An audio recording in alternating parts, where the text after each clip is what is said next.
Welcome to Red, White, and Blue. From the right, I'm Gary Polland. And from the left, I'm David Jones.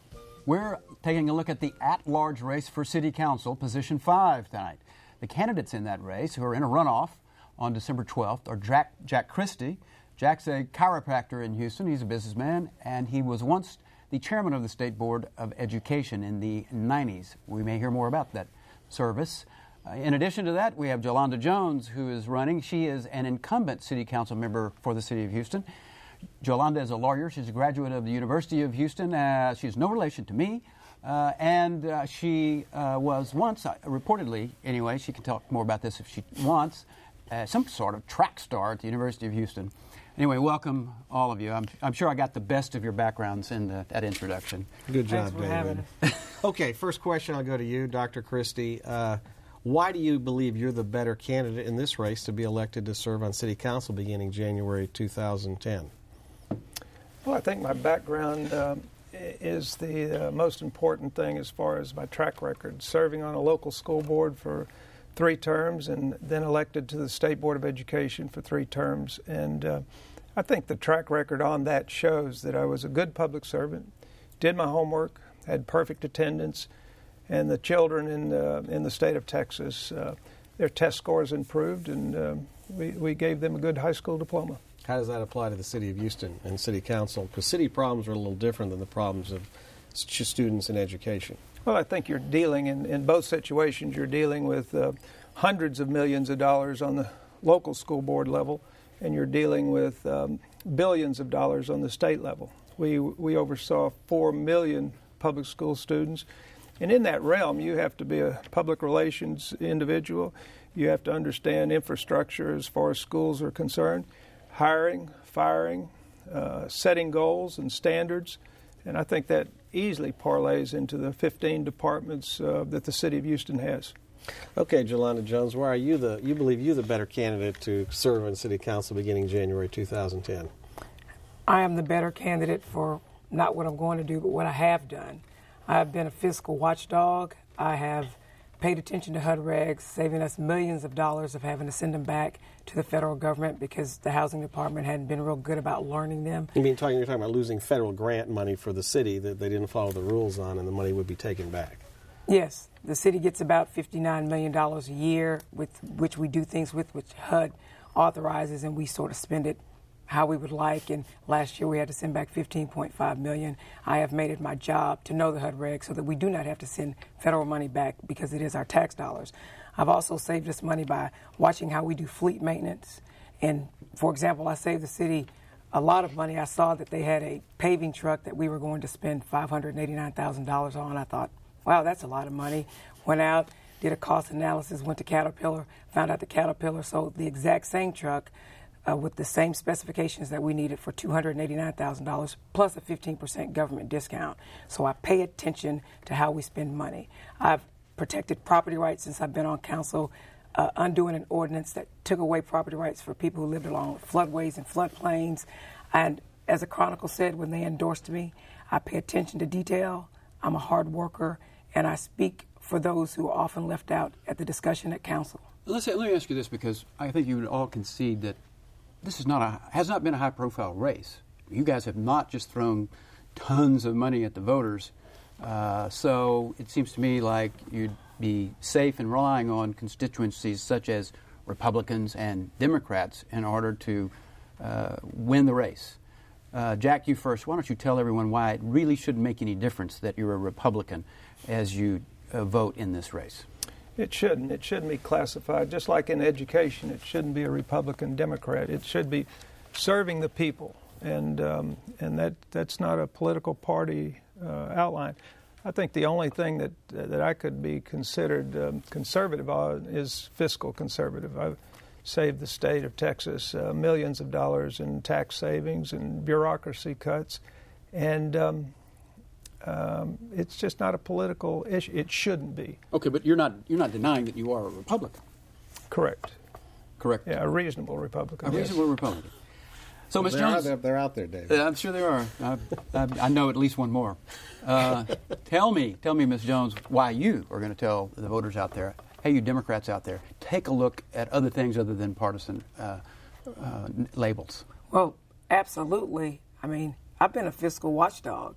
It's really interesting. I have a number of friends, and some people have said to me, Jolanda, you're paying attention to detail. That's Republican. And I say, you know what? When you grow up like I grew up and you don't have a lot of money and there's never enough money to go around, which is always the case in government, you've got to get the best value for your dollar. So you look to figure out if we're paying too much for services. You look to figure out how to cut out waste. You look to figure out what's a need and what's a want. You support business, which I have done, both big business and small business. It doesn't really matter to me because the truth is crime is not a Republican or Democratic issue. Whether your house gets flooded, it doesn't matter whether you're a Republican or a Democrat. There are so many issues that just doesn't matter, and that's how I sit when I'm on council. All right, let's talk about one of the issues that's out there in the city. The city's been debating illegal immigration. What role, Jolanda, should the city of Houston play in enforcing immigration laws, either by themselves or cooperating with the federal government? Well, I believe that we have a crime problem here in Houston. I believe that we are understaffed. I know that we're understaffed with HPD. And the last time my house got broken into, which, by the way, was this year, it took HPD quite a while to get there, almost an hour. So I believe that when people get into the jails, then we need to check on their immigration status and see, whether they're here or not. But insofar as just traffic stops, absolutely not. I think it may lead to racial profiling, which we certainly don't want to do. What does an illegal immigrant look like? And I believe that we just need to allow ICE to come into the Harris County Jail. And I will say ICE is? The Customs and Enforcement. I mean, that's what they do. They come in. And the funny thing about that is it costs money. So when the local police are trying to enforce immigration laws, who's going to pay for that?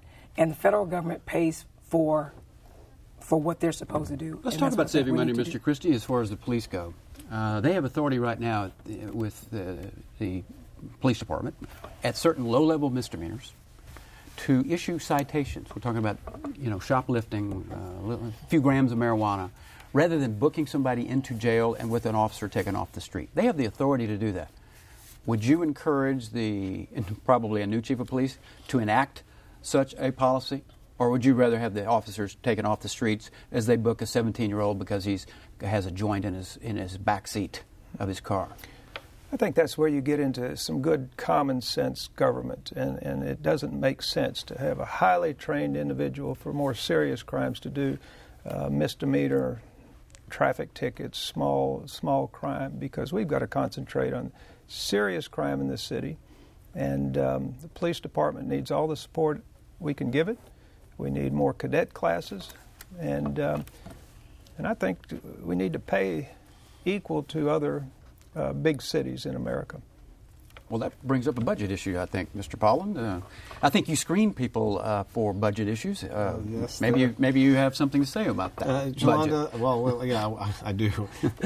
Depending on your estimates, the city of Houston is either $50 million to $1 billion in the hole because of reckless spending done by maybe previous administrations, to give credit to everybody. Do we have a budget problem? And if so, how do we solve it? Well, I actually believe compared to the rest of the country, no, we do not. I do not believe we're in the billions. I believe the estimate is more like 50 to 100, but that has to do with sales taxes. The economy is down. People are watching how they spend their money, so they're not going out doing what they normally do.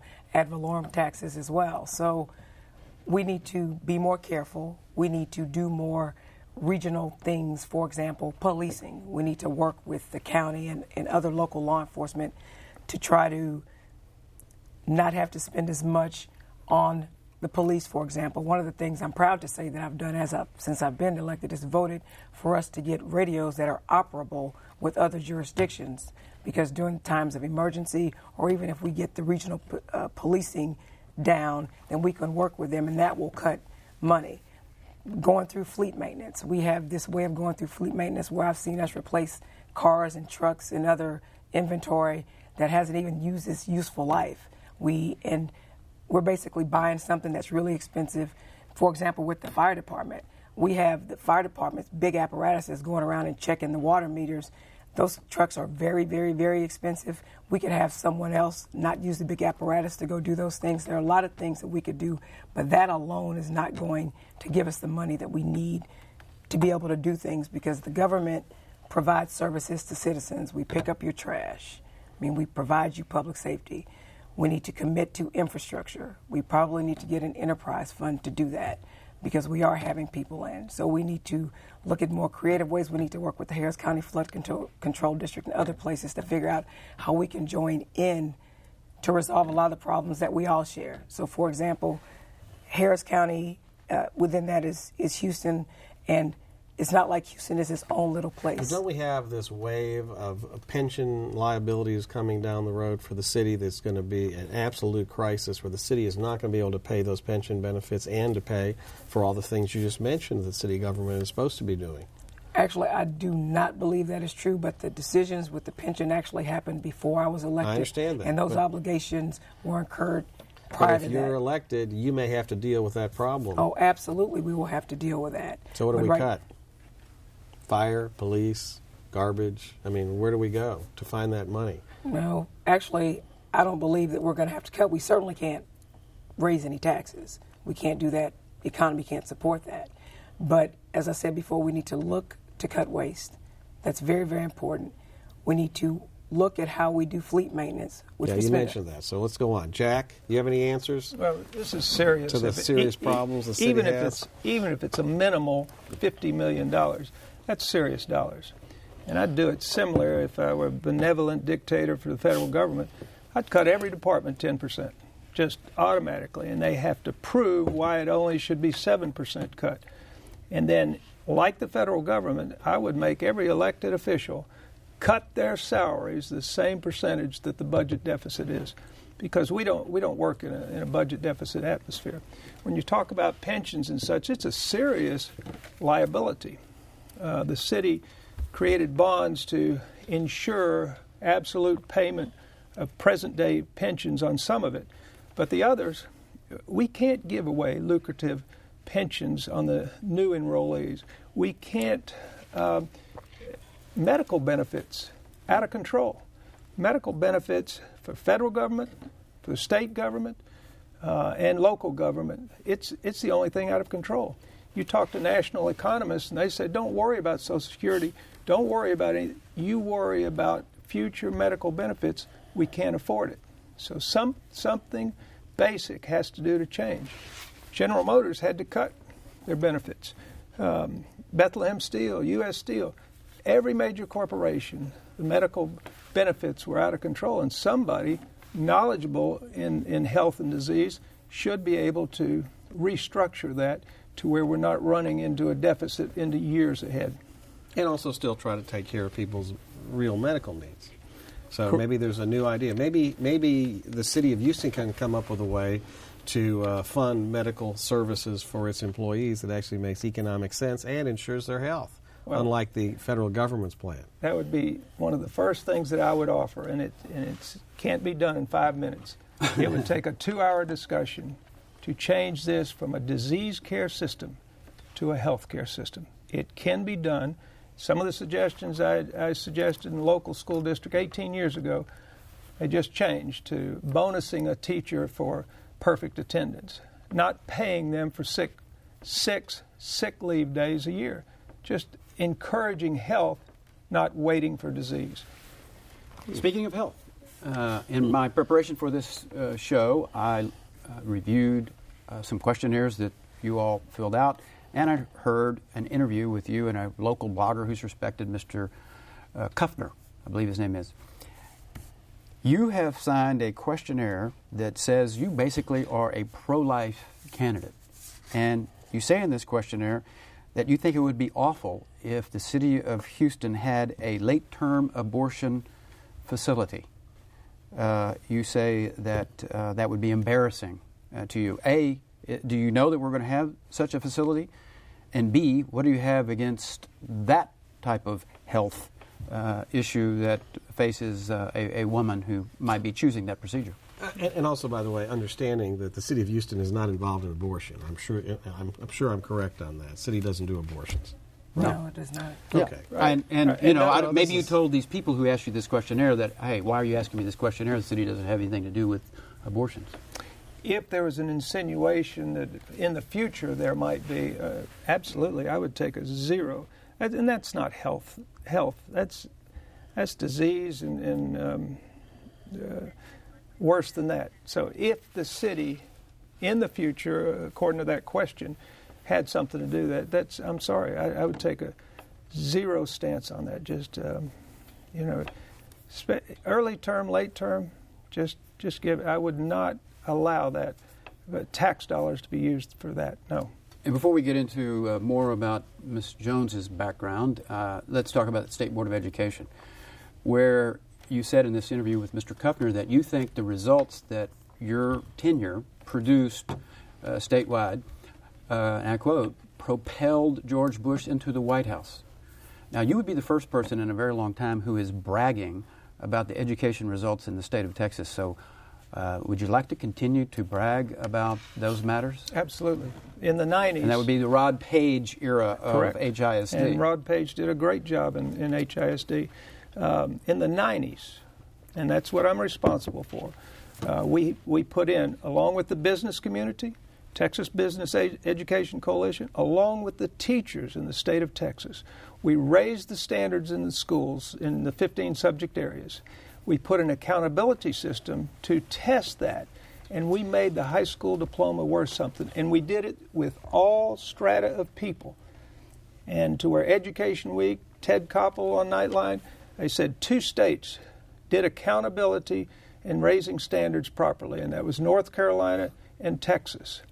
And the issue in the 2000 race was education and jobs. And that's what put George Bush in the White House. Okay, well, I want to talk to Jolanda a little bit about. I went to your website and read through it. Of course, you have this very interesting biography. Your story, of course, about you were, as David said, you were a great track star. You ran in the Olympics. One question I have to ask, even though it probably hasn't much to do about anything, is you were on Survivor. So you were on Survivor. You were one of the guests, and you got voted off the island the first week. How did that happen?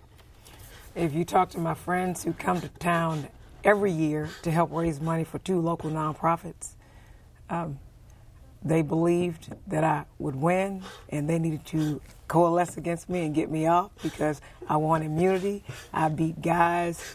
I was not at all distressed that we had very scarce food because I'd grown up like that. I was not at all stressed about the critters and creatures that were crawling on us, about getting rained on. And in that game, you have to have psyche like that. And I did, and those are not the types of people that you want to keep on. You want to get rid of So them. they got rid of the competition. That's exactly, Okay. That's what they did. And by the way, they do come here every year to support me because we are all very good friends, and they So respect maybe they me. have second thoughts about voting you off. No, I they wonder how still that think would've- they still think they did the right. See, if you had been the Survivor, you wouldn't be a politician. Now you'd probably be a Hollywood star. Okay, on your website, I noticed you didn't mention high property taxes or controlling spending, but you did use the words the budget needed to be more human friendly. 2 questions: what does that mean, and who pays for it? Well, we need to pay attention to what we do with people, with humanity. So, for example, when we pass ordinances that gut the value of your property, i.e. you cannot build on your real property if you live within the floodway or floodplain, that is a human tax on you. What is the value of your house? It is how you can create it or what somebody can buy and do to it. So when we do things budgetarily, we need to pay attention to the human impact. Otherwise, I mean, the people with the Floodway Coalition have sued us based on that ordinance that I was able to undo, and the courts ruled that it was an unconstitutional taking. And that's a way that we either get property taxes or not. So when we passed that, we actually decreased the value of property taxes because all those homes went down in value, which meant the city did not get that. So we need to pay attention to how our ordinance affect humanity. Well, I'm concerned about people who have houses that don't live in the floodplain. Their property taxes continue to go up in excess of inflation or population growth every year, what I call automatic tax increases, because the city doesn't vote to raise taxes. It just happens magically at the appraisal district. Do you support a 5% cap on appraisal increases for homes? I absolutely believe that there should be a cap. Well, the present cap's 10%. I believe there should be a cap. I will not say that I've studied like what the percentage should be, but I do not think that people should be able to exponentially raise your taxes. Okay. Dr. Christie, do you support lowering the appraisal cap from 10% to 5% to help homeowners can rein in runaway property taxes? I would not be against that. I'm just a victim every year of 10% increase, and it just, I don't see the value of the house I have for sale going up that much. So your house gets older and the taxes keep going that's up. That's exactly right. And the this. taxpayers have had it to here, and you know, from every governmental agency, and so we just have to spend these dollars a little more wisely. Gary was wondering about this human-friendly government. It seems to me, now I'd like to have your reaction to this view that I have of government of the city of Houston, right? 60 cents of every dollar, police and fire, and related spending Actually, measures. it's more than that. More than that. That doesn't leave a whole lot left for the rest of us, except we do know that the deal people get involved, developer, engineer, architect, and lawyers, and they feed off of city government. So I'm wondering, would you do anything other than just, see that the right people get taken care of at the table on council? Or do you see yourself making a difference in the lives of those people who need something more than just police and fire? No, absolutely. You actually touched on some of my campaign speeches. You look at Mayor Bill White. He gets a lot of pro bono work, legal work for free, and part of my platform is running efficiency audits with the comptroller and with maybe pro bono outside firms, but I wouldn't pay them for it. So I think a good public servant can tie in the business community like we did at the state level in education, that they're willing to give. I mean, they're givers. They're not all takers. So I'm not worried about... You're not worried about the deal crowd? No. Are you worried about the deal crowd? Actually, if you watch council, I constantly ask about our outsourcing. How much are we spending on outsourcing? At some point, I think we need to bring some things back in-house because you are right. Lawyers and contractors and engineers make a lot of money on a regular basis, and police and fire take up about 69% of our budget, and about 12% is used to pay down debt, which puts us at 81 cents. And so that leaves us 19 cents to do everything else. And so we've got to look at that because we need to make sure that we're safe first. We need to make sure that we have sufficient infrastructure so that people want to build their businesses and come into neighborhoods that have sufficient infrastructure. Where people want to build neighborhoods, keep schools, we need to work with HISD and other ISDs in order to make sure we have sustainable neighborhoods for people. That's very, very, very important. And I actually wanted to touch on something really quickly. Actually, we did cut budgets this year, all of them, including city council budget, and I'm the only council member who asked that we as council members cut our salaries, because when people believe that our city council office budgets are cut, it actually cuts our staff's pay, not our pay. But so I said I would take it. I actually didn't want to cut my staff's pay again. Their pay got cut twice. So that was problematic for me. So we have been willing to do things like that. Did you? So did that pass? Cutting council pay? When I asked, no. That went over like a lead balloon. Yes, as well as lead balloons go over. Okay, Dr. Christie, let's talk about politics as we come into the last couple of minutes of the show. How do you win this race with a December 12th voting day? That's the second shopping day before Christmas, the Saturday, big shopping day. How do we turn people out? And how do they get them to vote for you? And we'll get Jolanda the same chance. Yeah, we're concentrating on almost 50,000 people that voted for me. And it's just getting them off the couch and into the voting booth. And I just think that my supporters are dedicated and they realize the importance of having someone like me on city council. So we're just going to get out the vote. Yolanda, how do you win the runoff? We're doing the exact same thing. We have the two people at the top of the ticket who I generally have things in common with. We go out and we identify the voters who voted for me. We do a big GOTV. What does that mean at the top of the ticket? With Anise Parker and Jean Lott are both at the top of the ticket. I see. Is one of them carrying you over the finish line? Is that what you mean to say? No, I think that my voters are their voters. I see. So we have consistent constituencies is the point. I'm sorry. So their GOTV efforts will help as well. I have as I said, Reverend Bill Lawson, things are coalescing for me. I've won the Chronicle endorsement, the Jewish Herald Voice endorsement, African American News and Issues, the police union endorsement, black firefighters, you name it. I mean, I have it for the most part, and so I'm really excited. As I said before, the Chronicle said I speak for those who ordinarily are not heard. Well, she has it. She has that, and that's it. Time is up. I want to thank you, Jolanda Jones and Jack Christie, for coming on. It's going to be an exciting runoff and in a very important race. And I want to remind everyone to make sure they vote on December 12th or vote early from November 30th on. You can view tonight's show along with a follow-up discussion, plus find out more about Red, White, and Blue by visiting us at HoustonPBS.org. So check it out, David. You might learn something. Until next time, get informed and get active.